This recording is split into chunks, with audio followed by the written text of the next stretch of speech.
আসসালামু আলাইকুম, welcome back to my channel MS cooking house. অনেকদিন পরে একটি ভিডিও নিয়ে আসলাম আপনাদের মাঝে গলদা চিংড়ির রেসিপি। তো খুবই সহজে আর একটু অন্যরকমভাবে গলদা চিংড়িটা আমি রান্না করেছি, আশা করছি আপনাদের ভালো লাগবে। তো চলুন কথা না বাড়িয়ে দেখে নেওয়া যাক। এখানে আমি 4 পিসের মতো গলদা চিংড়ি নিয়ে নিয়েছি।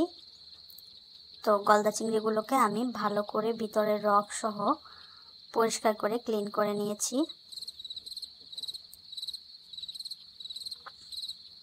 তো এক একজনে এক এক রকম করে পরিষ্কার করে, কেউ খোসা সহ রান্না করে, আবার কেউ খোসা ছাড়িয়ে রান্না করে।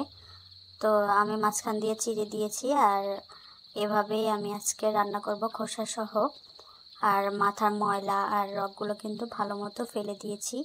এবার আমি সামান্য একটু হলুদের গুঁড়া আর একটু মরিচের গুঁড়া দিয়ে নিচ্ছি, আর 1 চিমটি পরিমাণে লবণ দিয়ে হাত দিয়ে ভালো করে মেখে নিচ্ছি।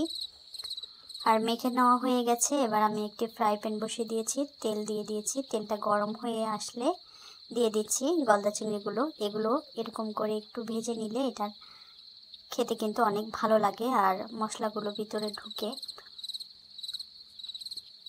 তো এভাবে আমি ভালো করে লাল লাল করে একটু উল্টে পাল্টে ভেজে নিচ্ছি। একটু গরম পেলে কিন্তু রংটা চেঞ্জ হয়ে যায়, আর দেখতে পাচ্ছেন অনেকটা লাল লাল হয়ে গেছে।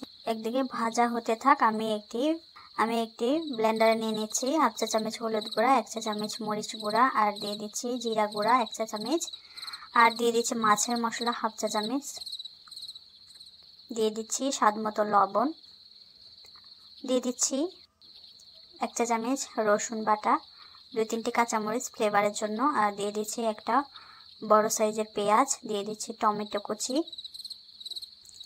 মাছটা মাখানোর সময় যে মশলাগুলো ছিল তার মধ্যে একটু পানি দিয়ে আমি ব্লেন্ডারে ব্লেন্ড করে নিয়েছি।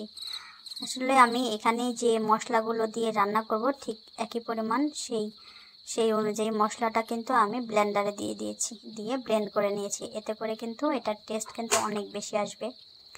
দেখতে পাচ্ছেন যে আমার ভাজা হয়ে গেছে গলদা চিংড়িগুলো। এবার আমি এক এক করে সবগুলোকে উঠিয়ে নিচ্ছি একটি প্লেটে। দেখতে পাচ্ছেন অনেকটা লোভনীয় লাগছে। এবার যে ভাজার পরে তেলটা অবশিষ্ট ছিল এখানে আমি দিয়ে দিচ্ছি একটা পেঁয়াজ কুচি আর 2-3টে কাঁচামরিচ দিয়ে দিচ্ছি, আর এইটাকে আমি ভেজে নেব।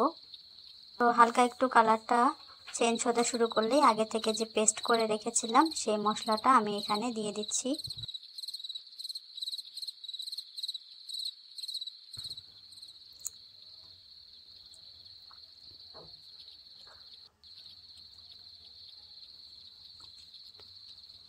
তো সমস্ত মশলাগুলো দিয়ে আমি ভালো মতো মশলাটাকে কষিয়ে নিচ্ছি।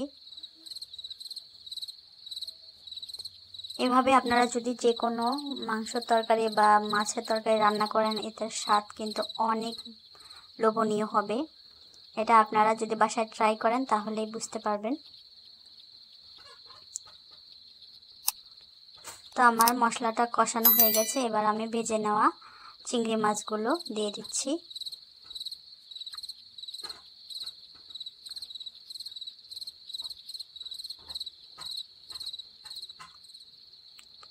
তো এবার ভালো করে আমি উল্টে পাল্টে মশলার সাথে ভালো করে কষিয়ে নিচ্ছি, যাতে মশলাগুলো চিংড়ির ভিতরে পৌঁছে যায়।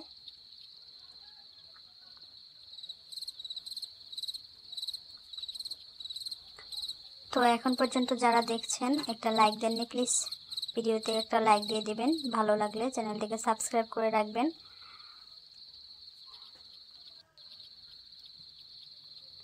এই তো দেখতে পাচ্ছেন আমার খুব সুন্দরভাবে গলদা চিংড়িগুলো কষানো হয়ে গেছে, মাখা মাখা করে ফেলেছি। এবার আমি এখানে দিয়ে দিচ্ছি পরিমাণ মতো পানি।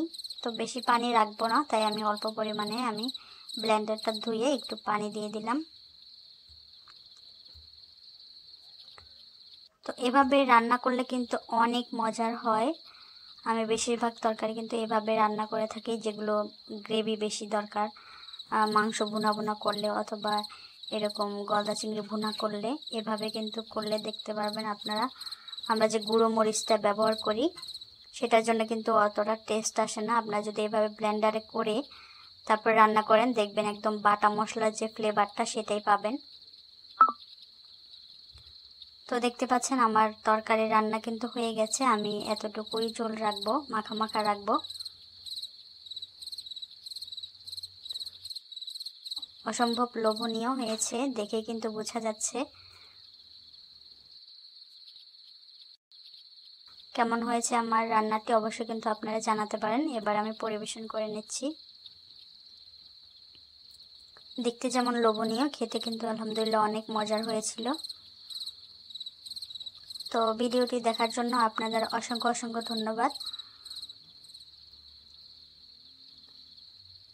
তো আপনারা যারা নতুন দর্শক আমার চ্যানেলটিকে প্লিজ সাবস্ক্রাইব করে রাখবেন, যারা অলরেডি করে রেখেছেন তাদেরকে অনেক ধন্যবাদ। তো দেখা হবে অন্য কোনো ভিডিও নিয়ে। এ পর্যন্ত আল্লাহ আপনাদের ভালো রাখুক, সুস্থ রাখুক। নতুন কোনো ভিডিওতে দেখা হবে আবার। তো এখানেই বিদায় নিচ্ছি। আল্লাহ হাফেজ।